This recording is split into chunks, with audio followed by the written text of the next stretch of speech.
आप लोग देख रहे हैं आपका अपना प्यारा सा चैनल अमर सक्सेना फिजिक्स क्लासेज और मैं हूं अमर सक्सेना। आज हम लोग चल कुंडली गैल्वेनोमीटर की क्रियाविधि के बारे में जानेंगे। कहता है चल कुंडली गैल्वेनोमीटर की क्रियाविधि का वर्णन करें। चल कुंडली गैल्वेनोमीटर किस प्रकार कार्य करता है इसके बारे में हम लोग जानेंगे। अच्छा, हमारा कहता है चल कुंडली गैल्वेनोमीटर में आयताकार कुंडली ABCD की लंबाई L, चौड़ाई B तथा क्षेत्रफल A होता है। जो आयताकार हमारा कुंडली ABCD होती है उसकी लंबाई L, चौड़ाई B और उसका क्षेत्रफल A होता है।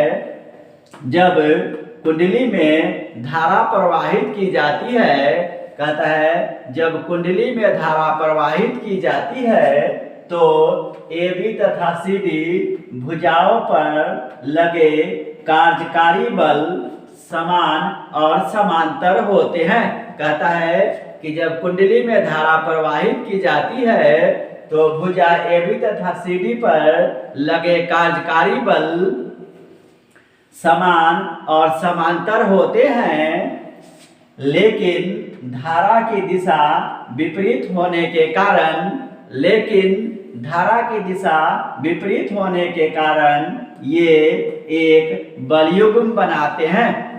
कहता है कि कार्यकारी बल समान और समांतर होते हैं, लेकिन धारा की दिशा विपरीत होने के कारण ये एक बलयुग्म बनाते हैं जो कुंडली को विक्षेपित कर देते हैं। ये जो बलयुग्म है वह कुंडली को विक्षेपित कर देते हैं, जिसे विक्षेपक बलयुग्म कहते हैं। जो विक्षेपित कर देते हैं कुंडली को उसको हम लोग विक्षेपक बलयुग्म कहते हैं। विक्षेप के कारण फास्फोर ब्रॉन्ज के तार में ऐंठन उत्पन्न हो जाता है। कुंडली में विक्षेप के कारण जो फास्फोर ब्रॉन्ज का तार है उसमें ऐंठन उत्पन्न हो जाता है, जो नियंत्रक बलयुग्म का कार्य करता है। फास्फोर ब्रॉन्ज के तार में जो ऐंठन उत्पन्न होता है वह नियंत्रक बलयुग्म का कार्य करता है। यह बलयुग्म कुंडली के घूर्णन का विरोध करता है। जो नियंत्रक बलयुग्म है वह कुंडली के घूर्णन का विरोध करता है। इन दोनों बलयुग्म के मान बराबर होते हैं। कहता है कि ये जो विक्षेपक बलयुग्म और नियंत्रक बलयुग्म के मान है वह बराबर होते हैं। संतुलन की अवस्था में जब कुंडली स्थिर होती है तो कुंडली का विक्षेप थीटा रेडियन होता है। कहता है संतुलन की अवस्था में जब कुंडली स्थिर होती है तो कुंडली का विक्षेप थीटा रेडियन होता है। अब हमारा कह रहा है कुंडली के प्रत्येक फेरे पर विक्षेपक बलयुग्म का आघूर्ण या टॉर्क ट बराबर एक बल गुने दोनों बलों के बीच की लंबवत दूरी। टॉर्क का परिभाषा दिया जाता है एक बल गुने दोनों बलों के बीच की लंबवत दूरी। अब हमारा कह रहा है विक्षेपक टॉर्क युग्म एक बल हमारा है ILB, एक बल हमारा है ILB और गुने ये जो हमारा B है दोनों बलों के बीच की लंबवत दूरी है।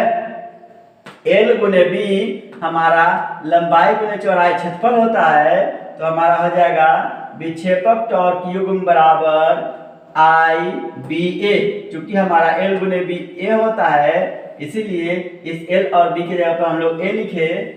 अब कह रहा है यदि फेरों की संख्या n हो, कहता है कि यदि कुंडली में फेरों की संख्या n हो तो विक्षेपक बलयुग्म बराबर NIBA। ये जो हमारा IBA है उसमें n से गुना हो गया। अब कह रहा है ऐंठन बलयुग्म बराबर C थीटा। ऐंठन बलयुग्म जो हमारा है वह C थीटा है, जहां C ऐंठन से उत्पन्न बलयुग्म है और थीटा हमारा विक्षेप है रेडियन में। अब कह रहा है संतुलन की अवस्था में जो विक्षेपक टॉर्क युग्म है वह ऐंठन बलयुग्म के बराबर होगा, इसलिए NIBA बराबर C थीटा। चूंकि हमारा विक्षेपक टॉर्क युग्म NIBA है और ऐंठन बलयुग्म C थीटा है, दोनों हमारा एक दूसरे के बराबर है। इससे हम लोग I का मान निकाल रहे हैं। I बराबर हमारा आ जाएगा C थीटा बटे NBA। इसमें हमारा C, N, B और A नियत राशि है। इन सबों के बदले हम लोग एक K दे रहे हैं, I बराबर K थीटा। इसीलिए I समानुपाती थीटा। कहता है कि इससे स्पष्ट है कि कुंडली में उत्पन्न विक्षेप धारा के समानुपाती होता है। कह रहा है कि चंद कुंडली गैल्वेनोमीटर में जो विक्षेप उत्पन्न होता है वह धारा के समानुपाती होता है। ये जो हमारा है यह चल कुंडली गैल्वेनोमीटर का क्रिया विधि है। दोस्तों अगर वीडियो अच्छा लगे लाइक करें, सब्सक्राइब करें, अन्य दोस्तों के साथ शेयर करें।